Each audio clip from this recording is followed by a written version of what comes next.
నమస్కారం. ఈటీవీ న్యూస్కు స్వాగతం. ముఖ్యాంశాలు. అమెరికా ఇరాన్ ఒప్పందంపై తీవ్ర ఉత్కంఠ.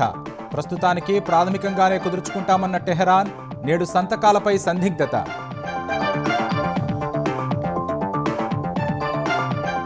లెబనాన్పై ఆగని ఇజ్రాయెల్ దాడులు. హెజ్బొల్లాకు చెందిన 70కి పైగా స్థావరాలపై బాంబులు తిప్పికొడుతున్నామన్న మిలిటెంట్ సంస్థ.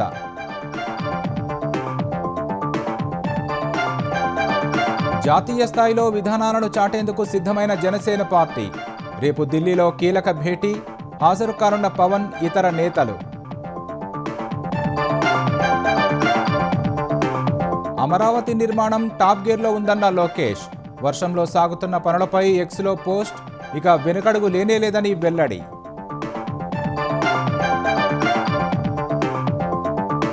కాంగ్రెస్ హామీలపై మరోసారి సీఎంకు కేటీఆర్ సవాల్.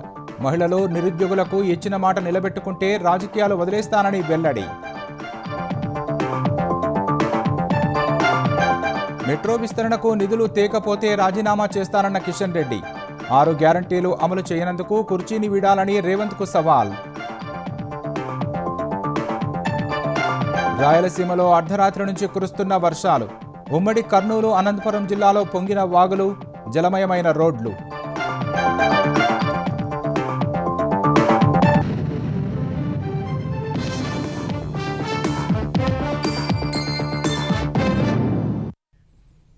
అమెరికాతో శాంతి ఒప్పందంపై ఇరాన్ విదేశాంగ శాఖ అధికార ప్రతినిధి ఇస్మాయిల్ బఘాయి కీలక వ్యాఖ్యలు చేశారు.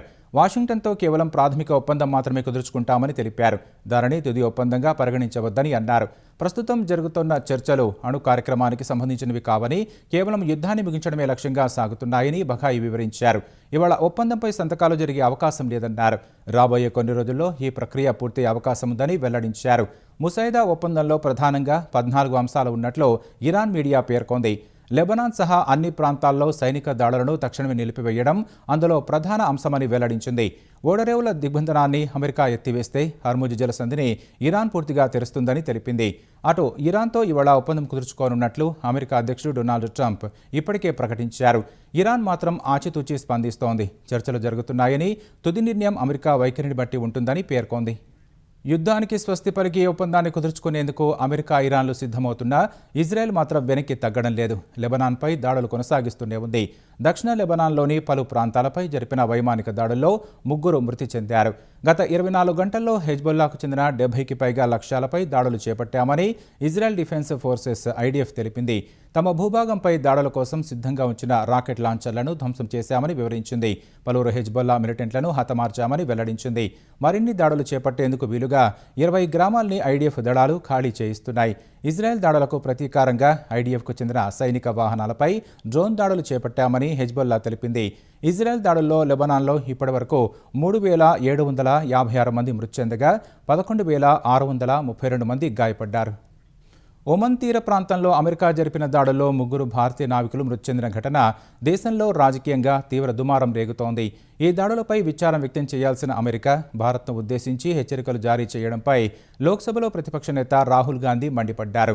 ఈ వ్యవహారంలో ప్రధాని నరేంద్ర మోదీ ఒక విధేయుడైన సేవకుడిలా అమెరికా ఆదేశాలను పాటిస్తున్నారని రాహుల్ విమర్శలు చేశారు. ఈ మేరకు ఎక్స్లో పోస్టు పెట్టిన రాహుల్ 3 భారతీయుల మరణానికి కారణమైన అమెరికా కనీసం క్షమాపణలు కూడా చెప్పలేదన్నారు. ఇదే సమయంలో భారత్కి ఆదేశాలు జారీ చేస్తోందని మండిపడ్డారు. సార్వభౌమాధికారం ఉన్న ఏ దేశమైనా అమెరికా వాడినటువంటి భాషను సహించబోదని రాహుల్ స్పష్టం చేశారు. కానీ ప్రధాని మోదీ మాత్రం అమెరికా ఆదేశాలను పాటిస్తున్నారని రాహుల్ ఆరోపించారు. రాజీపడిన వ్యక్తి భారత గౌరవాన్ని కాపాడలేరని మోదీని ఉద్దేశించి విమర్శించారు. మరోవైపు గల్ఫ్ ఆఫ్ ఒమన్లో 3 భారత నావికులు మృతి చెందిన ఘటనపై విదేశాంగ మంత్రి జయశంకర్ అమెరికా విదేశాంగ మంత్రి మార్కో రూబియోకు ఫోన్ చేసి నిరసన తెలిపారు. ప్రధాని నరేంద్ర మోదీని ఉద్దేశించి రాహుల్ గాంధీ చేసిన విమర్శలను ఆర్థిక మంత్రి నిర్మలా సీతారామన్ తోసిపుచ్చారు. ప్రధానిని విమర్శించే ముందు గత 12 ఏళ్ల మోదీ పాలనలో దేశం, ప్రజలు సాధించిన విజయాలను చూడాలని సూచించారు. అలా కాకుండా దేశం సాధించిన విజయాలను తక్కువ చేసి మాట్లాడడం సరికాదన్నారు. ఎన్డీఏ సర్కార్ 12 ఏళ్లు పూర్తి చేసుకున్న సందర్భంగా బెంగళూరులో నిర్వహించిన వికసిత్ భారత్ సంకల్ప సమావేశంలో నిర్మలా సీతారామన్ పాల్గొన్నారు. దేశంలో ఎలాంటి సంక్షోభం లేనప్పటికీ రాహుల్ గాంధీ ఊహాజనిత భయాలను సృష్టిస్తున్నారని ఆమె మండిపడ్డారు. లోక్సభలో మాట్లాడిన ప్రతిసారి దేశంలో అన్ని వ్యవస్థలు కుప్పకూలినట్లు చిత్రీకరించే ప్రయత్నం చేస్తుంటారని విమర్శించారు. కరోనా, పశ్చిమాసియా సంక్షోభం వంటి సవాళ్లను ఎదుర్కొని భారత్ అద్భుతమైన ప్రగతి సాధించినట్లు మంత్రి తెలిపారు. పశ్చిమాసియా సంక్షోభంతో చమురు సరఫరాలో అస్థిరత నెలకొన్నప్పటికీ ప్రధాని మోదీ తీసుకున్న నిర్ణయాలతో దేశంలో ఇంధన సరఫరాకు ఆటంకాలు ఏర్పడలేదని నిర్మలా సీతారామన్ గుర్తు చేశారు. వేగంగా దూసుకెళ్తున్న అమరావతి నిర్మాణం ఇక తగ్గేదే లేదని ఆంధ్రప్రదేశ్ ఐటీ శాఖ మంత్రి లోకేష్ అన్నారు. వర్షంలోనూ అమరావతి నిర్మాణం అన్స్టాపబుల్ అంటూ ఎక్స్ వేదికగా వీడియో పోస్టు చేశారు. రాజధాని నిర్మాణానికి ఇక బ్రేకులు పడేదే లేదని స్పష్టం చేశారు. అమరావతి నిర్మాణం టాప్ గేర్లో ఉందని వెల్లడించారు. ఎక్కడా వెనకడుగు వేసే ప్రసక్తే లేదన్నట్లుగా పనులు పరుగులు పెడుతున్నాయని పేర్కొన్నారు. వర్షం పడితే అమరావతి మునిగిందంటూ ట్రోల్ చేసేవారికి సారీ బ్రో అంటూ సెటైర్లు వేశారు. ట్రోల్ చేసే వారి కష్టాన్ని గుర్తించి వర్షం పడినా ఏ సైట్లోనూ పనులు ఆగట్లేదని చాటేందుకే ఈ వీడియో అంటూ వ్యంగ్యాస్త్రాలు సంధించారు. ఇకనైనా విష ప్రచారం కనిపెట్టాలని హితో పలికారు. అమరావతి ప్రయాణంలో ఇక పాజ్ అనే మాటకు తావులేదని స్పష్టం చేశారు. స్పీడ్ పెంచిన అమరావతి నవ్యాంధ్ర భవిష్యత్తుకు అసలైన గ్యారంటీ అంటూ లోకేష్ ధీమా వ్యక్తం చేశారు. జాతీయ స్థాయిలో తమ విధానాలను తెలియజెప్పేందుకు రేపు దేశ రాజధాని ఢిల్లీలో జనసేన పార్టీ కీలక సమావేశం నిర్వహిస్తోంది. ఉప ముఖ్యమంత్రి జనసేన పార్టీ అధ్యక్షుడు పవన్ కళ్యాణ్ నేతృత్వంలో జరిగే ఈ సమావేశంలో ఎంపీలు, ఎమ్మెల్సీలు, ఎమ్మెల్యేలు, ముఖ్య నేతలు పాల్గొంటారు. సేన ప్రస్థానం జాతీయ సమైక్యత కోసం అనే పేరుతో ఈ సమావేశాన్ని నిర్వహిస్తున్నారు. జనసేన పార్టీ ఏర్పాటై 12 ఏళ్లు దాటింది. జాతీయ సమగ్రత, సమైక్యత కోసం జనసేన ప్రస్థానం ఎలా కొనసాగింది, ఎటువంటి భావజాలంతో పనిచేస్తుందో పవన్ కళ్యాణ్ ఈ సమావేశంలో వివరించనున్నారు. తెలంగాణ, కర్ణాటక, తమిళనాడు, కేరళం రాష్ట్రాల నుంచి పార్టీలో చేరిన కార్యకర్తలను ఈ సమావేశానికి ఆహ్వానించారు. ఢిల్లీ అశోక హోటల్లో ఈ సమావేశం సాయంత్రం వరకు జరగనుంది. రేవంత్ రెడ్డి పాలన ఫస్ట్ హాఫ్ అటర్ ఫ్లాప్ అని బీఆర్ఎస్ కార్యనిర్వాహక అధ్యక్షుడు కేటీఆర్ ఆరోపించారు. ఎన్నికల్లో ఇచ్చిన హామీలను ఇప్పటికీ నెరవేర్చలేదని విమర్శించారు. ఎస్ఐఆర్ ప్రక్రియపై తెలంగాణ భవన్లో ఖైరతాబాద్ నియోజకవర్గ బీఆర్ఎస్ కార్యకర్తలు, నేతలకు నిర్వహించిన అవగాహన కార్యక్రమంలో కేటీఆర్ పాల్గొన్నారు. మహిళలు, నిరుద్యోగులకు ఇచ్చిన హామీలను రేవంత్ అమలు చేస్తే తాను రాజకీయాలను వదిలేస్తానని ఆయన సవాల్ విసిరారు. మీనాక్షి నటరాజన్కు వెన్నుపోటు పొడిచింది రేవంత్ రెడ్డేనని కేటీఆర్ ఆరోపించారు. కోటి మంది మహిళల్ని కోటీశ్వరులు చేస్తా అంటుండు రేవంత్ రెడ్డి. నువ్వు కోటీశ్వరులు చేసుడు దేవుడు ఎరుగు. లక్షాధికారులు చేయి చెప్పినావు కదా, ఒక్కొక్కరికి 150,000 ఇస్తా అని చెప్పింది కదా ఆడబిడ్డలకు. నువ్వు 150,000 రూపాయలు కింద కోటి మంది ఆడబిడ్డలకు ఇస్తే నేను రాజీనామా చేసి పోతా అని చెప్పి రేవంత్ రెడ్డి గారికి నేను చెప్తా ఉన్నాను. అట్లాగే మా తమ్ముళ్ళకి చెప్పినావు కదా 4,000 రూపాయలు ఇస్తా నిరుద్యోగ భృతి అని.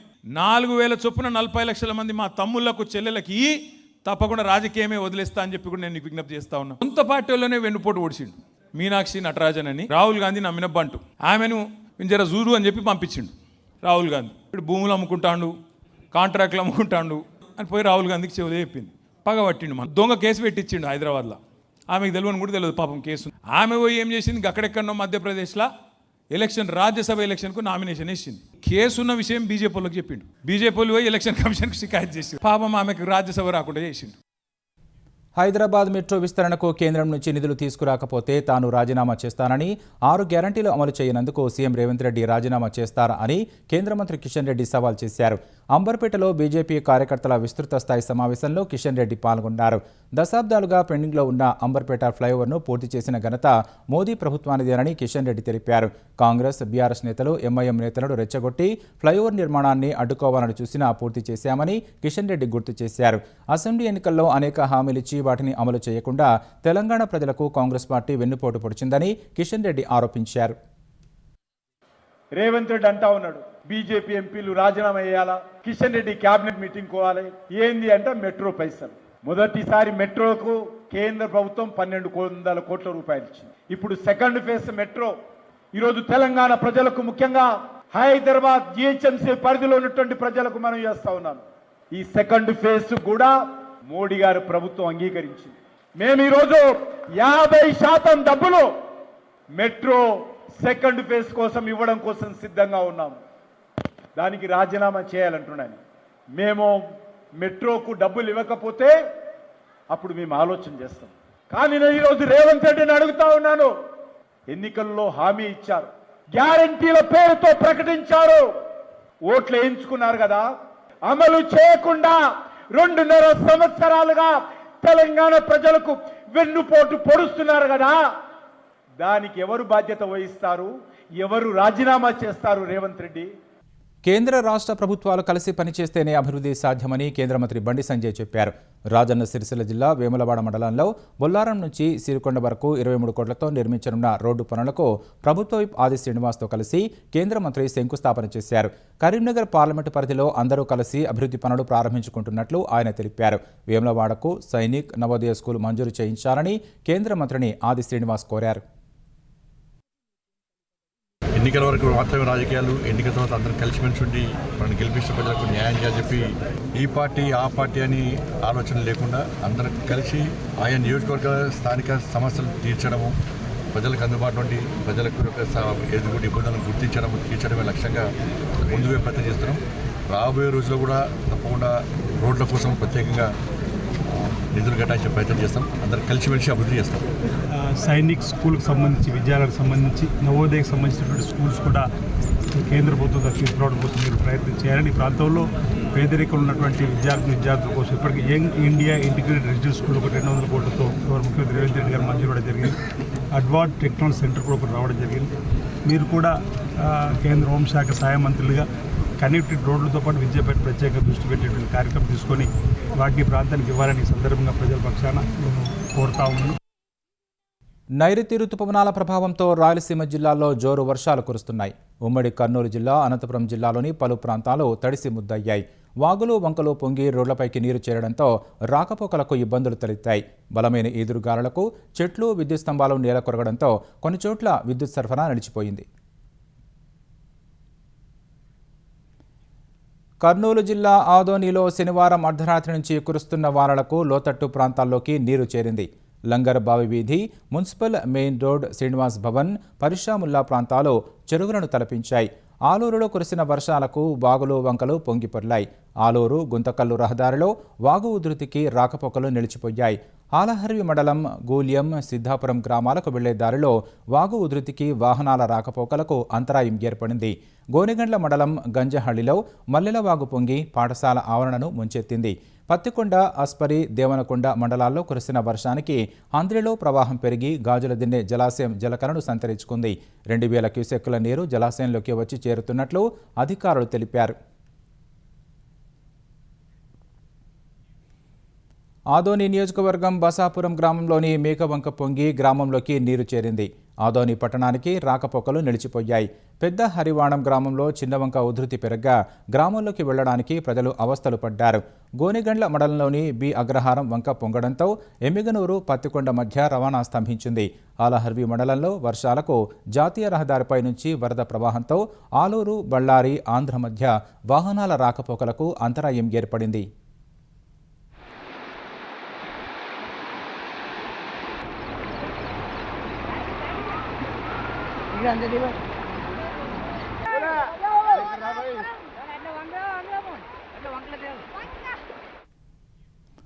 అనంతపురం జిల్లా ఉరవకొండ నియోజకవర్గంలో రాత్రి నుంచి కురిసిన భారీ వర్షానికి లోతట్టు ప్రాంతాలు జలమయమయ్యాయి. పలు గ్రామాల్లో రాత్రి నుంచి విద్యుత్ సరఫరా నిలిచిపోయింది. హిందూపురం నియోజకవర్గంలోని లేపాక్షి, చిలమత్తూరు మండలాల్లో గాలివానకు చెట్లు, విద్యుత్ స్తంభాలు విరిగిపడ్డాయి. కోడూరు గ్రామంలోని 100 ఏళ్ల నాటి వృక్షం పడిపోవడంతో ఒక నివాసం పైకప్పు దెబ్బతింది. అదృష్టవశాత్తు ఇంట్లో ఉన్న వారికి ఎటువంటి ప్రమాదం జరగలేదు. మున్నేరు పరివాహక ప్రాంతంలో కురుస్తున్న వర్షాలకు ప్రకాశం బ్యారేజీ జలకలను సంతరించుకుంది. ప్రకాశం బ్యారేజీకి 5000 క్యూసెక్కుల వరకు వరద నీరు వస్తోంది. కృష్ణా జిల్లా తాగునీటి అవసరాల కోసం బందరు, రైవసు కాల్వలకు 2100 క్యూసెక్కులు వదులుతున్నారు. మున్నేరు నుంచి మరో 2-3 రోజులు ప్రవాహం కృష్ణానదిలోకి వస్తుందని ప్రకాశం బ్యారేజీ head works incharge EE Ravikiran చెప్పారు. ఈ నెల 18 నుంచి మళ్లీ వర్షాలు కురుస్తాయని వాతావరణ శాఖ ప్రకటించడంతో కృష్ణానదికి వరద పెరిగే అవకాశం ఉందని అధికారులు భావిస్తున్నారు. ప్రకాశం బ్యారేజీకి ఈ ఎగువనున్న ఈ Pulichintala downstream side local క్యాచ్మెంట్లో ఒక 2-3 రోజుల నుంచి కురుస్తున్న వర్షాల వలన మనకి కొంత వరద ప్రవాహము వస్తుందండి. మనకి అందువలన మన కెనాల్స్ కూడా కొంత వాటర్ ఇస్తున్నాము. 34, 35, 36, 37 4 గేట్లు ఎత్తి 2900 క్యూసెక్లు నదిలోకి వదులుతున్నాం. దిగువన అందరికీ కూడా అలర్ట్ చేస్తున్నామండి. ఈ కృష్ణా జిల్లా అలాగే ఎన్టీఆర్ జిల్లా కలెక్టర్ల వాళ్ళ సూచనల మేరకు అందరికీ చెప్తున్నాను, పల్నాడు జిల్లా వాళ్ళు కూడా, పల్నాడు బాపట్ల జిల్లా వాళ్ళు కూడా చెప్తున్నాను. పల్నాడు జిల్లా క్రోసూరు వద్ద కృష్ణానదిలో పడవ బోల్తా పడి 4 గల్లంతయ్యారు. వారిలో 3 మృతదేహాలను వెలికితీశారు. మరొకరి కోసం గాలింపు చేపడుతున్నారు. క్రోసూరులో ఓ వేడుకకు వచ్చిన వారు కృష్ణానదిలో విహారయాత్రకు వెళ్లారు. విహారయాత్ర నుంచి తిరిగి వస్తుండగా పడవ బోల్తా పడి 10 మంది నదిలో పడిపోయారు. నదిలో పడిపోయిన వారిలో 6గురిని బంధువులు కాపాడారు. గల్లంతైన వారిలో 3 మృతదేహాలను స్థానికులు వెలికితీశారు. గల్లంతైన మరో వ్యక్తి కోసం పోలీసులు, స్థానికులు గాలిస్తున్నారు. మరోవైపు విశాఖలోని యారడ బీచ్లో స్నానానికి వెళ్లి యువకుడు గల్లంతయ్యాడు. సముద్రంలో గల్లంతైన అభిషేక్ పాల్ కోసం నేవీ హెలికాప్టర్తో గాలింపు చేపట్టారు. ఆంధ్రప్రదేశ్ వ్యాప్తంగా అనేక ప్రాంతాల్లో అధికారులు, ప్రజాప్రతినిధులు యోగాంధ్ర 2026 సన్నాహక కార్యక్రమాలు నిర్వహించారు. విద్యార్థుల థీమ్తో విజయవాడ బీఆర్టీఎస్ రోడ్డులో యోగాను అభ్యసించారు. 600 మంది విద్యార్థులు పాల్గొన్నారు. ఎన్టీఆర్ జిల్లా కలెక్టర్ లక్ష్మీశ విద్యార్థులతో కలిసి యోగా చేశారు. రాజమహేంద్రవరం గౌతమి ఘాట్ వద్ద యోగా సాధన చేశారు. ఈ కార్యక్రమంలో జిల్లా ఉన్నతాధికారులు, అంగన్వాడీ కార్యకర్తలు, ఆయాలు, ఆశా వర్కర్లు, ఆరోగ్య సిబ్బంది, వాకర్స్ అసోసియేషన్ సభ్యులు పాల్గొన్నారు. విజయనగరం జిల్లా బొండపల్లి మండలం నెలివాడలో జరిగిన యోగాంధ్ర కార్యక్రమంలో మంత్రి కొండపల్లి శ్రీనివాస్, కలెక్టర్ రామసుందర్ రెడ్డి పాల్గొన్నారు. అంకన్న చెరువు గట్టుపై ఉపాధి హామీ కూలీలతో కలిసి యోగాసనాలు వేశారు. మానసిక, శారీరక ఆరోగ్యానికి యోగా ఎంతో దోహదం చేస్తుందని మంత్రి శ్రీనివాస్ చెప్పారు. మాజీ ఎంపీ కేశినేని నాని 120 కోట్ల బ్యాంకు కుంభకోణానికి పాల్పడ్డారని విజయవాడ ఎంపీ కేశినేని చిన్ని ఆరోపించారు. 11 ఏళ్లుగా ఒక్క వాయిదా కూడా కట్టకపోయిన బ్యాంకు అధికారులు ఎందుకు పట్టించుకోవడం లేదని ఎంపీ ప్రశ్నించారు. కేశినేని ఖాతాలో 7 కోట్ల నగదు ఉన్నా ఎందుకు ఆటో డెబిట్ చేయడం లేదని ప్రశ్నించారు. సామాజిక మాధ్యమాల్లో నాని తనపై చేసేది అసత్య ఆరోపణలే అని చిన్ని చెప్పారు. విజయవాడ ప్రజలకు, చంద్రబాబు, లోకేష్, పవన్ కళ్యాణ్లకు మాత్రమే తాను జవాబుదారీ కానీ ట్వీట్లకు కాదని కేశినేని చిన్ని స్పష్టం చేశారు. ఈ 120 కోట్ల కుంభకోణం విజయవాడ చరిత్రలోనే అతిపెద్ద భారీ కుంభకోణం. సుమారు 2016-17 సంవత్సరాల మధ్యలో ఒక ఎన్పిఏ అయింది ఈ అకౌంట్. ఏ రోజు కూడా బ్యాంకు 3వ ఇన్స్టాల్మెంట్ కట్టకపోతే సీజ్ ప్రొసీజర్ ఉంది. ఎన్పిఏ అయిపోయి 11 సంవత్సరాలు అయిపోయినా కూడా బ్యాంక్ అధికారులు పట్టించుకోలేదంటే బ్యాంక్ అధికారులు ఎవరితో లాలూచి పడ్డారు. ఈ మాజీ ఎంపీ గారు ఉంటే సొంత ఇల్లు, అంతేకాకుండా ఈ మాజీ గారు ఉండే హోటల్, ఆ విందులు చెందులు చేసే హోటల్ కూడా బ్యాంకు వారి ఆధీనంలోనే ఉంది. బ్యాంకులో తనఖా పెట్టిన డాక్యుమెంట్ని రతన్ టాటా కంపెనీ అయిన వెస్ట్ సైడ్కి, ట్రెంట్కి నేను ఎక్కడా కూడా పెట్టలేదని చెప్పి వాళ్ళ దగ్గర 3 కోట్ల లోన్లు తీసుకుంటమే కాకుండా ప్రతి నెల వాళ్ళ దగ్గర నుంచి 20 లక్షలు, 17 నుంచి 18 లక్షలు రెంట్ కూడా వసూలు చేసుకుంటున్నాడు. అవి ఎవరి డబ్బులు? బ్యాంకులో తనఖా పెట్టిన ఆస్తి యొక్క రెంట్ వస్తే అది ఎవరి డబ్బులు? ప్రజల డబ్బులు. ఎందుకంటే ఇది నేషనలైజ్డ్ బ్యాంక్. ఈ 120 కోట్లలో 5 పైసలు కూడా బ్యాంకుకు కట్టలేదు. కేంద్ర విద్యాశాఖ మంత్రి ధర్మేంద్ర ప్రధాన్ రాజీనామా చేయాలన్న డిమాండ్ మేరకు హైదరాబాద్ ఇందిరా పార్క్ ధర్నా చౌక్ వద్ద కాక్రోచ్ జనతా పార్టీ ఆందోళన చేపట్టింది. సీజేపీ నిర్వహించిన ఈ నిరసనలో సామాజిక కార్యకర్త సోనం వాంగ్ చుక్ పాల్గొన్నారు. ఈ ఆందోళనలో భారీ సంఖ్యలో పాల్గొన్న యువత ప్రశ్నాపత్రాల లీకేజీ, విద్యా వ్యవస్థలోని అవకతవకలను నిరసిస్తూ నినాదాలు చేశారు, ప్లకార్డులను ప్రదర్శించారు.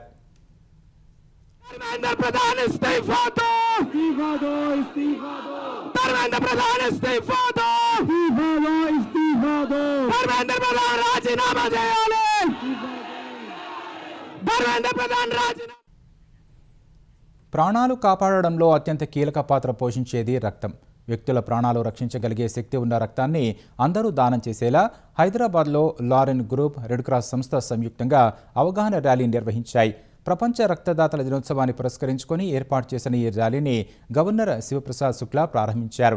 ట్యాంక్బండ్పై ఉన్న అంబేద్కర్ విగ్రహం నుంచి సచివాలయం వరకు జరిగిన ఈ ర్యాలీలో దాదాపు 1700 మంది ఎన్సీసీ విద్యార్థులు పాల్గొన్నారు.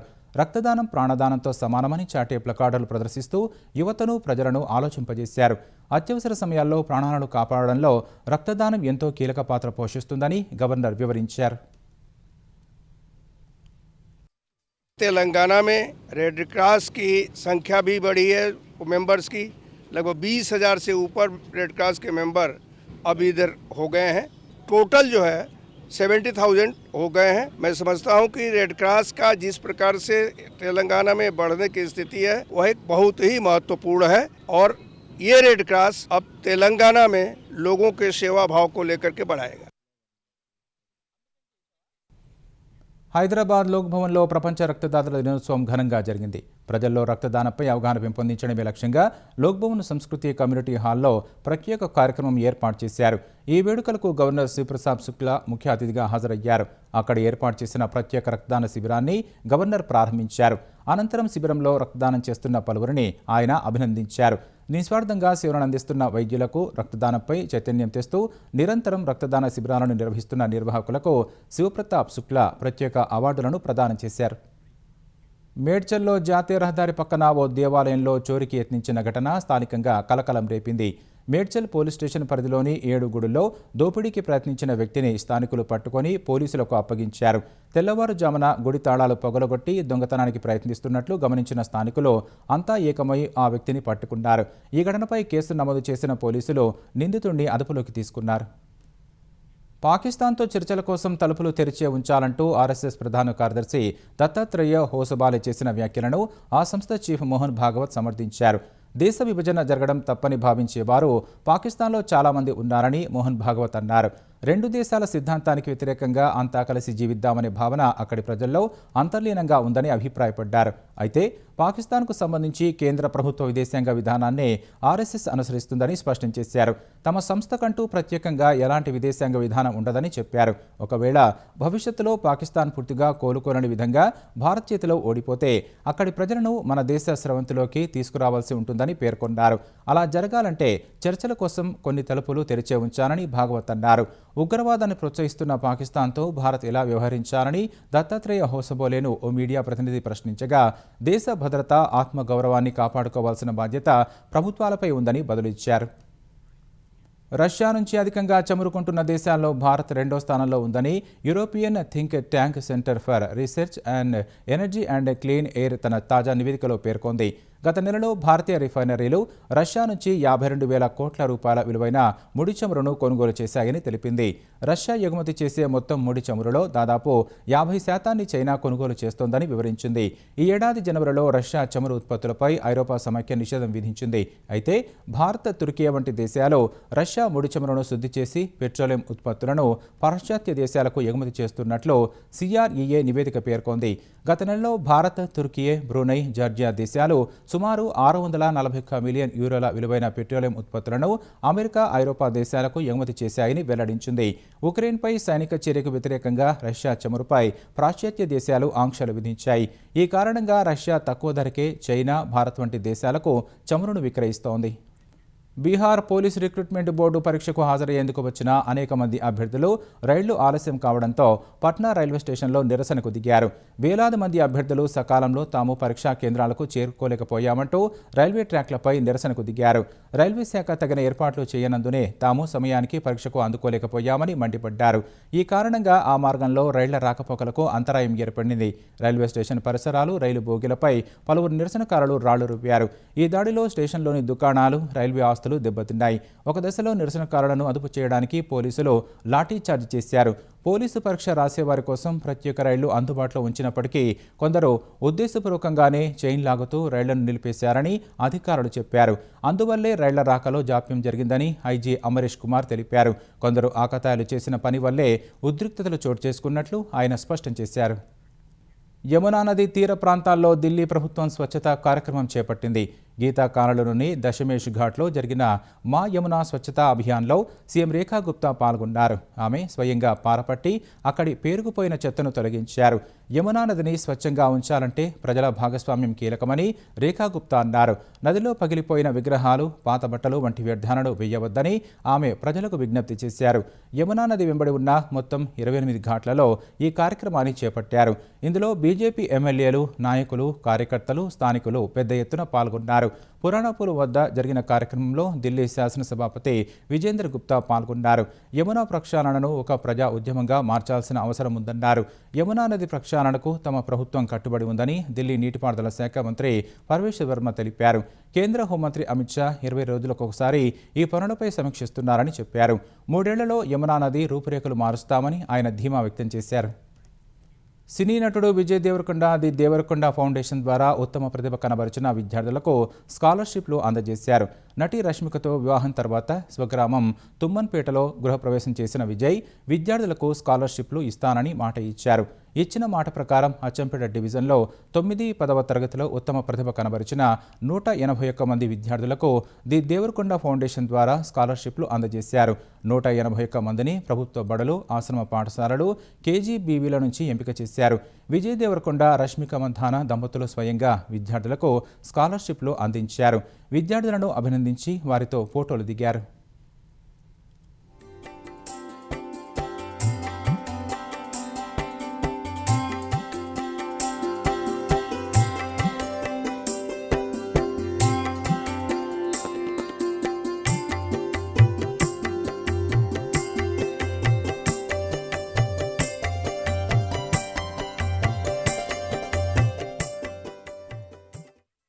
ముఖ్యాంశాలు మరోసారి. అమెరికా ఇరాన్ ఒప్పందంపై తీవ్ర ఉత్కంఠ. ప్రస్తుతానికి ప్రాథమికంగానే కుదుర్చుకుంటామన్న టెహరాన్, నేడు సంతకాలపై సందిగ్ధత.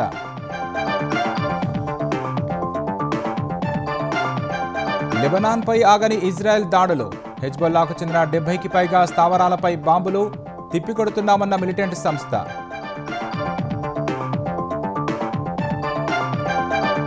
జాతీయ స్థాయిలో విధానాలను చాటేందుకు సిద్ధమైన జనసేన పార్టీ. రేపు ఢిల్లీలో కీలక భేటీ, హాజరు కానున్న పవన్, ఇతర నేతలు. అమరావతి నిర్మాణం టాప్ గేర్లో ఉందన్న లోకేష్. వర్షంలో సాగుతున్న పనులపై ఎక్స్లో పోస్ట్, ఇక వెనుకడుగు లేనేలేదని వెల్లడి.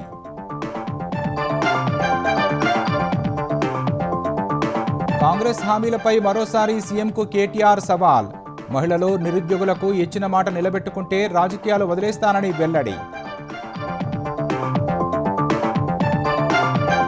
మెట్రో విస్తరణకు నిధులు తేకపోతే రాజీనామా చేస్తానన్న కిషన్ రెడ్డి.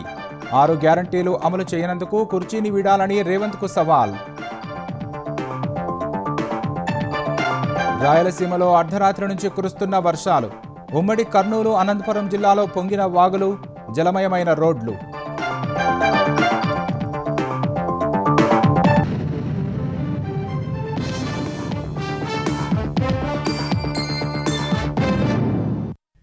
ఈటీవీ న్యూస్ సమాప్తం. నమస్కారం.